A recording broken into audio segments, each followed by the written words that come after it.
দোস্ত জানোস আজকে কি হয়েছে? কি হয়েছে?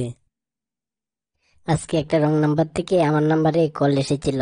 কল ধরার পর বলল, স্যার দয়া করে আমাকে 3 দিনের জন্য ছুটি দিন। তারপর?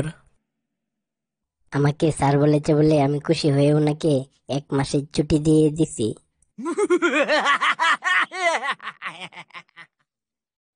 এই ছেলে, তুমি কি করো? আঙ্কেল আমি কিছুই করি না। তোমার বয়সী ছেলেদের তো চাকরি হয়ে যাচ্ছে, তোমার এখনো হয়নি? আপনার বয়সী অনেকেই তো মারা যাচ্ছে, আমি কি আপনাকে কিছু বলেছি?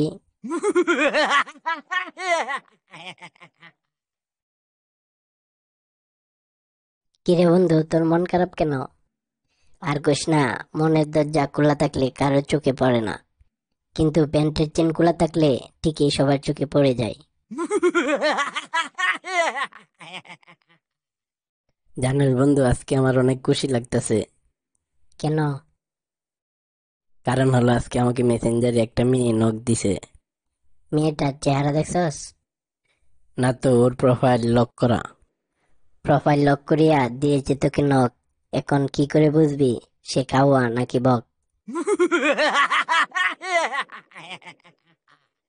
দোস্ত আমার কাছে তোর বড় বোনের বিয়ের জন্য একটি ছেলে আছে। ছেলের নাম কি? আবুল। তা ছেলে কি করে? বাবার বড় ব্যবসা আছে। ও আচ্ছা। বন্ধু, তুই কয়েকদিন আগে আমার বোনের বিয়ের জন্য একটা ছেলের কথা বলছিলি না? হ্যাঁ। আমি খোঁজ নিয়ে জানতে পারলাম ছেলেটার বাবাই নাই।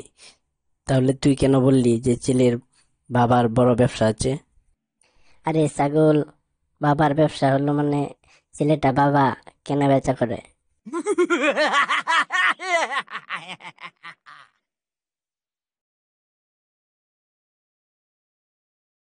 ডাক্তার সাহেব, আমার দাদা তাল গাছের উপর থেকে লাফ দিয়ে মাটিতে পড়ে ব্যথা পাইছে, তাড়াতাড়ি একটা কিছু করেন। এই নেন, গুড়া কৃমি মারার ওষুধ। ধর্মী, আপনি কি আমার সাথে ফাজলামি করেন? আপনি আমার দাদাকে ব্যথা কমানোর ওষুধ না দিয়ে কৃমি মারার ওষুধ দিচ্ছেন কেন?